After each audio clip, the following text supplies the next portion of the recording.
Muito bem, irmãos, vamos dar continuidade à nossa lição. E hoje nós falaremos então sobre a unidade na missão. E o texto base, como os irmãos podem ver, e eu quero convidá-los a abrir no texto, João capítulo 17, versículo 20 ao 24. O texto nos diz: Não rogo somente por estes, mas também por aqueles que vierem a crer em mim, por intermédio da sua palavra, a fim de que todos sejam um, e como és tu, ó Pai, em mim e eu em ti, também sejam eles em nós, para que o mundo creia que tu me enviaste. Eu lhes tenho transmitido a glória que me tens dado, para que sejam um, como nós o somos, eu neles e tu em mim, a fim de que sejam aperfeiçoados na unidade, para que o mundo conheça que tu me enviaste e o amaste, como também amaste a mim. Pai, a minha vontade é que onde eu estou, estejam também comigo os que me deste, para que vejam a minha glória que me conferiste, porque me amaste antes da fundação do mundo. Até aqui, irmãos, o texto da nossa meditação hoje. Que Deus nos abençoe nesta manhã. Irmãos, o capítulo 17 do Evangelho de João é o que nós chamamos da oração sacerdotal de Jesus. No capítulo 17 nós podemos ver essa oração sacerdotal de Jesus. E resumidamente aqui para nós podemos ver que dos versículos 1 ao 5, depois os irmãos podem ler todo o texto, mas dos versículos 1 ao 5, nós vamos ver que Jesus ele ora por si mesmo. Dos versículos 1 ao 5. Jesus ele faz essa oração por si mesmo. Porque Jesus ele reconhece a sua missão. Jesus ele reconhece a sua missão de oferecer a si mesmo como propiciação pelos nossos pecados. Então, ele ora por si mesmo para oferecer a si mesmo para a salvação dos eleitos. E aí, então, dos versículos 6 ao 19, nós podemos ver que Jesus ele ora especificamente pelos apóstolos. Então agora Jesus ele vai orar pelos apóstolos, para que os apóstolos tenham proteção, para que os apóstolos tenham unidade e para que os apóstolos tenham santidade. Então dos versículos 6 ao 19, Jesus ele vai orar especificamente pelos apóstolos. E então dos versículos 20 ao 26, agora Jesus ele vai direcionar a sua oração para aqueles que virão a crer no futuro. Primeiro ele ora por si, depois ele ora pelos apóstolos, e agora dos versículos 20 ao 26, Jesus ele vai direcionar a sua oração para aqueles que no futuro, para aqueles que posteriormente terão a sua fé na mensagem dos apóstolos, para aqueles que ouvirão a mensagem dos apóstolos, para aqueles que receberão a mensagem dos apóstolos. Mas aí Jesus ele ora também para que estes tenham unidade. Ele ora para que estes que no futuro terão fé, ou colocarão a sua fé na mensagem do Evangelho, tenham também unidade. Então, irmãos, nós veremos nesta manhã algumas lições sobre a unidade da missão e a importância da intercessão por missões. Então, todo o meu esforço nessa manhã, toda a minha dedicação nessa manhã, na exposição da aula, será para que você compreenda que essa necessidade de unidade, orgânica. O que seria unidade orgânica? Não é uma unidade fabricada, não é uma unidade encomendada, não é uma unidade pré-moldada, mas é uma unidade orgânica, é uma unidade que cresce espontaneamente, sem qualquer coerção, sem qualquer tipo de pressão, mas para que é uma unidade que cresce de forma orgânica. Então, todo o meu esforço será nesse sentido, para que você compreenda a profunda e orgânica unidade entre os cristãos, a necessidade dessa unidade entre os irmãos. E essa unidade, que fique bem claro isso na nossa lição, que essa unidade ela é fortalecida por meio da oração, por meio da intercessão, quando nós oramos uns pelos outros, quando nós intercedemos uns pelos outros. Muito bem. Até aqui alguma dúvida, alguma questão? Então veja, irmãos, o texto ele começa dizendo no versículo 20 o seguinte: como os irmãos bem sabem, eu prefiro me ater ao texto da nossa lição. O versículo 20 ele começa dizendo: não rogo somente por estes, mas também por aqueles que vierem a crer em mim por intermédio da sua palavra. Então veja, irmãos, que João está dizendo que Jesus ele intercede, não rogo, ou seja, Jesus está intercedendo, Jesus está suplicando, não apenas por estes, ou seja, não apenas pelos apóstolos. Jesus ele está rogando, intercedendo não apenas pelos apóstolos, mas Jesus ele roga, ele intercede, ele clama ao Pai por aqueles que virão a ter fé nele no futuro. Mas veja que aqui no texto é interessante que Jesus ele não ora por qualquer pessoa. Aqui Jesus ele não está fazendo uma oração aleatória, ou uma oração roleta russa. Vai que acerta alguém aí, né? Vai que atinge alguém. Mas aqui essa oração ela é específica. Quando o texto aqui nos diz aqueles, no grego nós chamamos de artigo definido. É o ro, re, to. Os irmãos não precisam gravar essas definições. Mas isso é importante para nós entendermos que aqui o texto ele está usando o artigo definido. Ele está definindo quem são aqueles que virão a querer. Então, não é qualquer pessoa aleatória. Não é qualquer pessoa indistintamente. Ou Jesus não está orando por todo mundo, por todas as pessoas do mundo.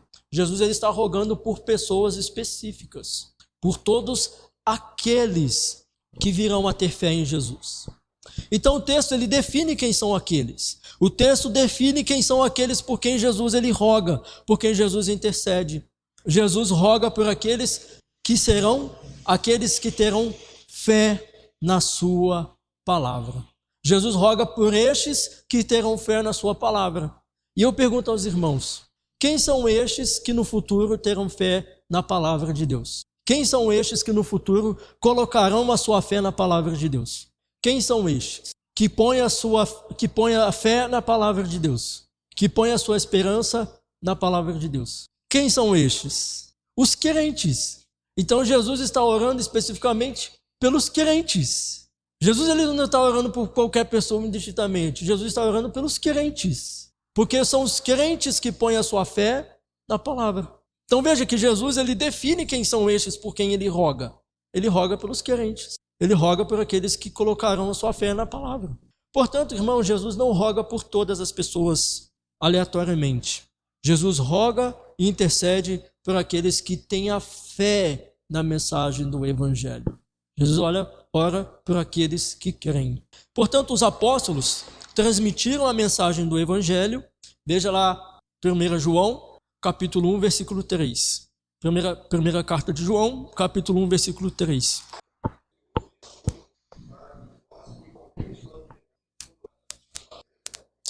João, capítulo 1, versículo 3. Isso. É porque parece que 1 João 3. Mas veja que o texto está dizendo que aquilo que nós ouvimos e vimos, nós transmitimos a vós outros. A ideia é que os apóstolos receberam a mensagem, eles transmitiram essa mensagem, eles foram passando essa mensagem. E essa mensagem chegou até você. Essa mensagem que os apóstolos receberam lá 2000 anos atrás, chegou até você hoje. Eles ouviram, compartilharam, e você está aqui porque você ouviu essa mensagem. Então, os apóstolos transmitiram a mensagem do Evangelho e essa mensagem chegou até você. E se hoje se você tem fé nessa mensagem, na mensagem do Evangelho, é porque Jesus intercedeu por você, é porque Jesus morreu por você, e porque Jesus ressuscitou por você. Se hoje você tem fé nessa mensagem, porque lá atrás Jesus já havia rogado por você, porque Jesus já havia intercedido por você. Se hoje você é um crente na palavra de Deus, porque Jesus já havia rogado. Não rogo somente por estes, mas também por aqueles que vierem a crer em mim. Então veja que isso faz todo sentido, que aquela mensagem que foi transmitida pelos apóstolos não foi uma mensagem de 2000 anos atrás simplesmente, mas foi uma mensagem que foi passando por épocas e eras, por reinos, e chegou até você, porque Jesus já havia orado, Jesus já havia intercedido por você.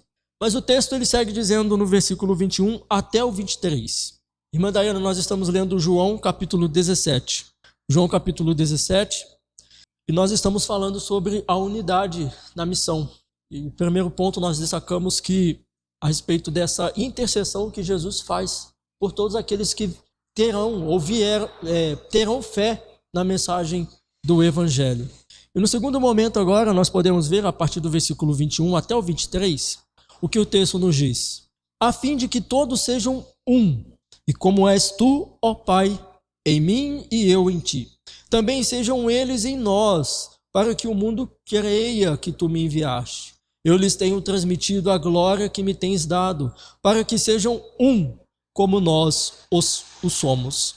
Eu neles e tu em mim, a fim de que sejam aperfeiçoados na unidade, para que o mundo conheça que tu me enviaste e os amaste, como também amaste a mim. Então veja que agora, de acordo com João nesse texto, Jesus, ele por graça, Jesus por bondade, Jesus por misericórdia, ele dá a conhecer da sua glória. Por bondade, por graça e misericórdia, ele dá a conhecer a nós da sua glória, da sua honra, do seu esplendor, da sua majestade. Mas Jesus, ele nos dá a conhecer da sua honra, da sua majestade, por dois objetivos. O primeiro objetivo é para que tenhamos uma completa unidade. O primeiro objetivo que Jesus ele dá a conhecer da sua glória, da sua majestade, do seu resplendor, é para que nós tenhamos completa unidade, assim como Jesus e o Pai são um. E veja que aqui, eu vou me valer do comentário de Calvino, ele vai dizer que essa unidade aqui não está relacionada à natureza de Deus Pai e Deus Filho. Aqui João não está falando dessa natureza única de Deus Pai e Deus Filho. Aqui João está falando do sentido missiológico da unidade do Pai e do Filho. O Pai e o Filho cooperam na missão redentiva. O Pai e o Filho têm apenas uma missão, apenas um objetivo. Vamos usar um termo humano, né? Eles colaboram na missão redentiva. Eles trabalham com um único propósito. Então, nesse sentido, nessa unidade entre o Pai e o Filho, para que nós também tenhamos essa unidade, para que nós trabalhemos com o mesmo objetivo, para que nós tenhamos essa unidade. Porque o texto mesmo vai dizer para que nós tenhamos unidade com Ele. Ou seja, nós não podemos ter essa unidade de natureza com o Pai, se esse fosse o sentido de natureza. Nós não podemos compartilhar da natureza de Deus. Então, o sentido aqui dessa completa unidade é para que nós trabalhemos unidos com o mesmo propósito, com o mesmo objetivo, assim como o Pai e o Filho trabalham. Um não difere do outro, um não tem um objetivo diferente do outro, mas ambos têm o mesmo objetivo, têm o mesmo propósito. Para que o primeiro objetivo que Jesus nos dá, então, é conhecer da sua glória, da sua majestade, para que nós, a igreja do Senhor, a noiva do Senhor, tenhamos o mesmo objetivo. Para que todos, tanto os apóstolos quanto os que virão a ter fé na mensagem do Evangelho, tenham unidade. Para que nós falemos a mesma mensagem dos apóstolos. Nós não podemos hoje nós somos a igreja do século 21 e agora nós temos que ter a nossa mensagem. Nós temos que reinterpretar a Bíblia para falar com a nossa geração. Não, nós temos que ter a mesma fé dos apóstolos. Nós temos que ter a mesma esperança dos apóstolos. Nós não podemos agora, só porque somos do século 21, temos tecnologia, somos avançados tecnologicamente, agora nós vamos inventar a roda, vamos inventar um novo modelo de fé. Não, nós temos que ter a mesma unidade dos apóstolos, para que haja uma unidade em toda a sua igreja, para que tenhamos e sejamos completos na unidade, assim como há perfeita unidade na Trindade. Esse termo, ele pode soar estranho a nós, mas nós somos salvos pela Trindade.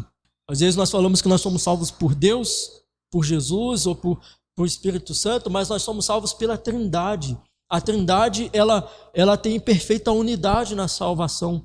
Deus Pai envia, o Deus Filho vem e cumpre a missão, E o Deus Espírito Santo agora aplica essas verdades em nossos corações. Há uma completa harmonia entre a Trindade. Jesus ele mesmo disse em João 16, quando ele fala da missão do Espírito Santo, a missão do Consolador. E Jesus ele fala que a sua vontade é fazer, a sua comida é fazer a vontade do Pai. E quando o Consolador viesse, o Consolador faria a vontade do Filho.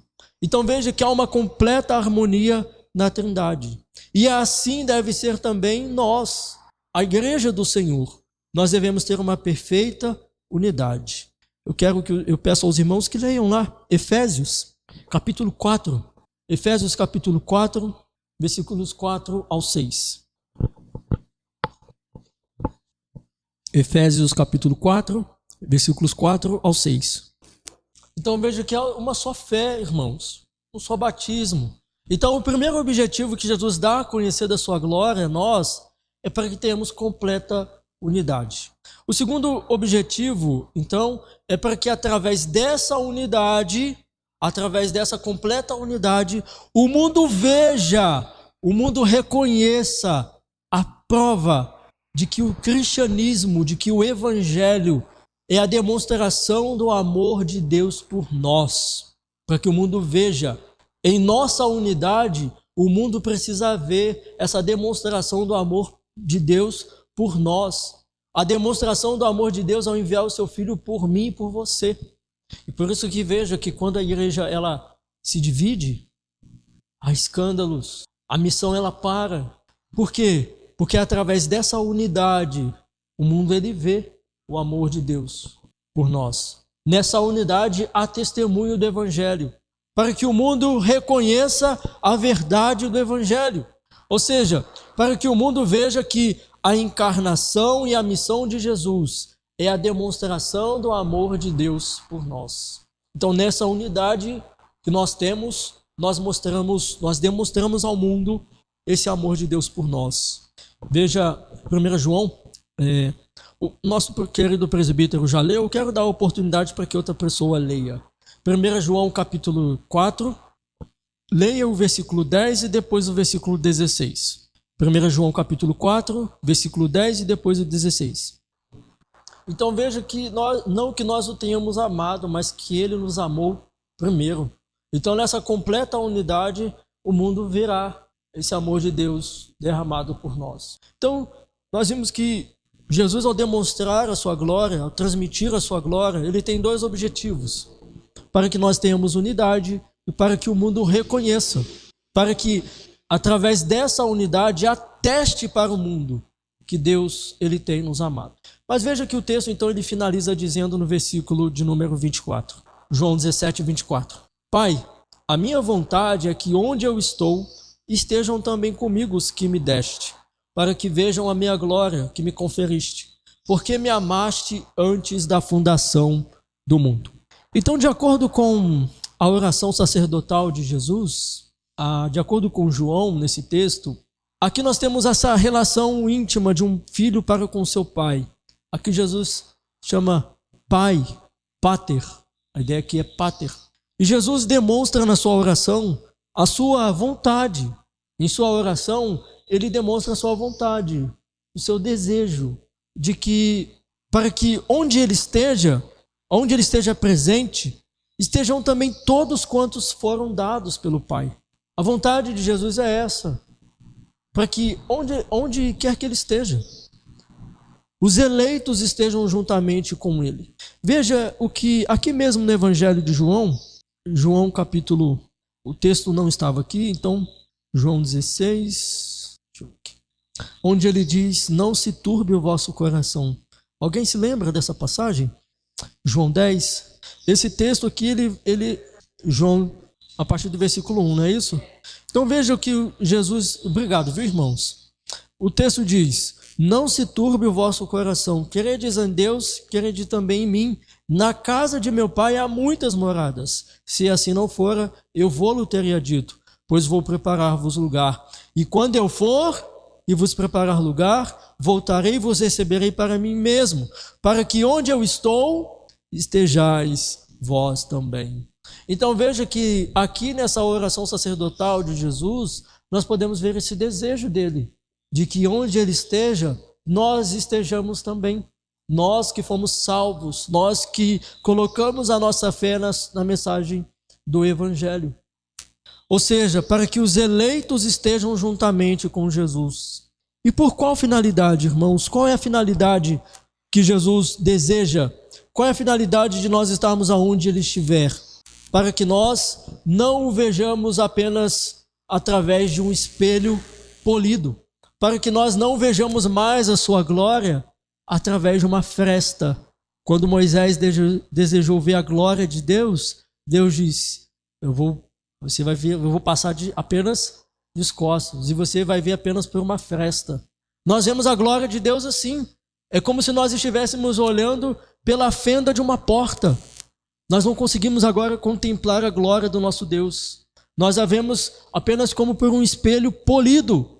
Nós o vemos obscuradamente, imperfeitamente, por enigmas.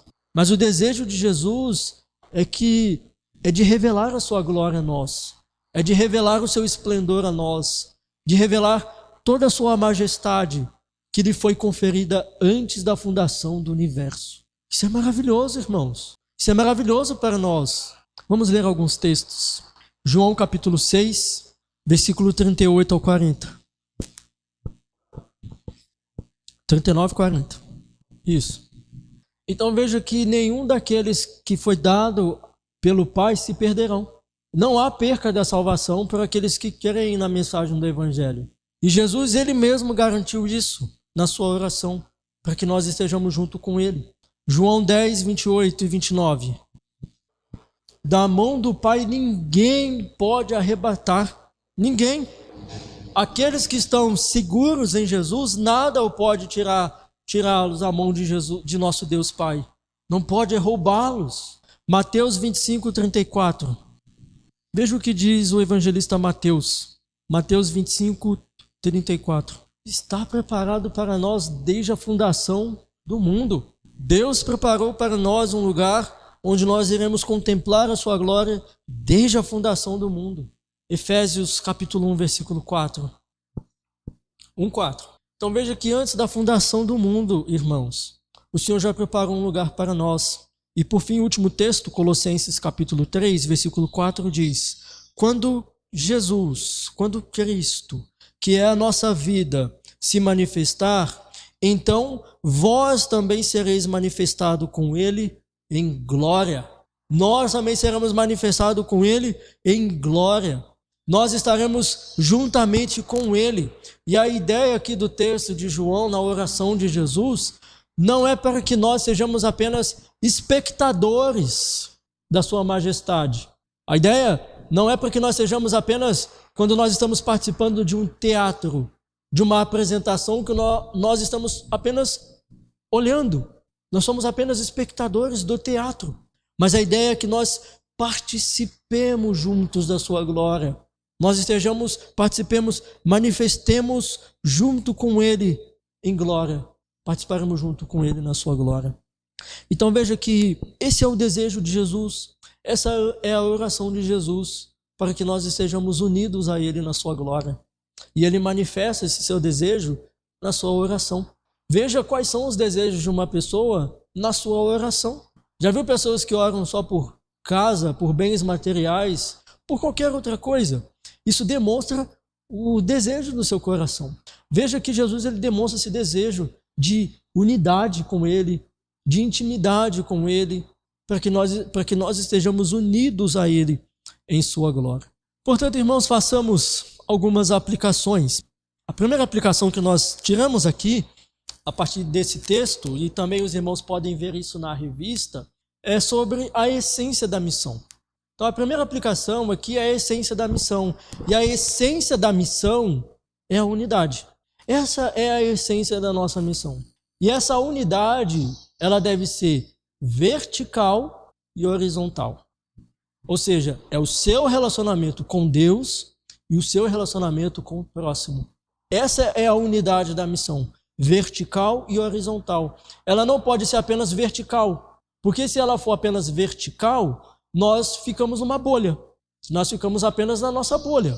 E ela também não pode ser apenas horizontal, ou seja, meu para com meu irmão, porque senão ela se limita aqui nessa vida. Nós nos tornamos um clube. Então, ela precisa ser vertical e ela precisa ser horizontal. Essa unidade, então, por essa essência da missão, ser a unidade, ela deve fazer o quê? Ela deve ser capaz de transcender barreiras culturais e sociais que possam existir em nosso meio. Ela deve ser capaz de transcender qualquer barreira cultural, qualquer barreira social que possa existir em nosso meio. Seja branco, negro, rico, pobre, indiano, coreano, africano, essa unidade deve transcender essas barreiras. Essas barreiras não devem existir em nosso meio. Não pode. Portanto, comece buscando a unidade na sua igreja local entre os irmãos. Se há qualquer desavença sua com o seu irmão, busque resolver essa desavença para que haja unidade. Busque a restauração dessa unidade. Mesmo que o irmão não queira, mas seja você a promover a paz, a promover a unidade. A segunda aplicação é que a missão da igreja é uma extensão da missão de Jesus. A nossa missão aqui é uma extensão da missão de Jesus. Ou seja, assim como a união entre o Pai e o Filho para salvar, nós vimos isso a partir do texto, assim também nós devemos imitá-lo. A nossa missão aqui é promover a mensagem do Evangelho. Nós não fomos salvos, ou nós não somos chamados para promover a placa denominacional, simplesmente a nossa teologia, ainda que nós acreditemos que o calvinismo aproxime-se mais da interpretação da palavra de Deus, mas não é um sistema perfeito. Mas nós não viemos simplesmente para propagar isso, porque não foi Calvino quem morreu, não foi os grandes teólogos que morreram na cruz do Calvário. Então, a nossa missão é falar da mensagem do Evangelho. Nós devemos nos ocupar o nosso tempo, os nossos esforços na propagação dessa mensagem. E isso envolve, então, uma oração e um forte engajamento na proclamação da mensagem do Evangelho a todas as nações. Portanto, seja uma testemunha do Evangelho. A terceira e a última lição que nós aprendemos aqui nesse texto é que aprendemos sobre o poder da missão através da intercessão. Nós vimos que Jesus, ele, em todo João capítulo 17, é a sua oração sacerdotal por ele, pelos apóstolos e por nós. Então veja que aqui há uma intercessão por missão. A missão de Jesus, a missão dos apóstolos e a nossa missão. Então, nesse sentido, é importante que nós fortaleçamos, tá certo? Ou fortalecemos? Fortaleçamos a missão por meio da oração, por meio da intercessão, rogando a Deus, pedindo a Deus por aqueles que já trabalham no reino, por aqueles que já se empenham na missão do reino e orando por aqueles que futuramente se empenharão na missão do reino. Foi isso que Jesus disse em Mateus 9, rogai pelos trabalhadores, porque a seara é grande. Então nós devemos orar por essa unidade, por essa missão. Eu quero concluir fazendo apenas uma citação, e eu vou ler aqui para os irmãos, tá bom? A citação de João Calvino a respeito desse texto, um comentário de João Calvino a partir de João capítulo 17. Ele diz assim: essa oração de Jesus é um porto seguro, e quem nela se refugia está protegido de todo perigo de naufrágio, pois é como se Jesus tivesse jurado solenemente que dedicará seu cuidado e diligência à nossa salvação. Ele começou com os apóstolos para que a certeza da salvação deles nos desse ainda mais segurança sobre a nossa própria salvação. Nada, portanto, deveria nos motivar mais a abraçar o Evangelho, pois sendo uma bênção inestimável sermos apresentados a Deus pela mão de Jesus para sermos preservados da destruição, devemos com justiça amá-lo e valorizá-lo acima de todas as outras coisas. Então veja que João Calvino está dizendo que essa oração sacerdotal de Jesus é um porto seguro para todos nós. Quem aqui duvida que os apóstolos foram salvos? Quem aqui tem dúvida de que os apóstolos foram ou não foram salvos? Você tem alguma dúvida de que os apóstolos não foram salvos? Então veja, nesse mesmo sentido, nós também não devemos ter dúvida da nossa salvação. Se Jesus orou por eles e eles foram salvos, Jesus também orou por você, orou por mim, pela minha salvação. Então eu não devo ter dúvidas quanto à minha salvação. Eu devo descansar, eu devo ter essa oração de Jesus como porto seguro. Amém, irmãos?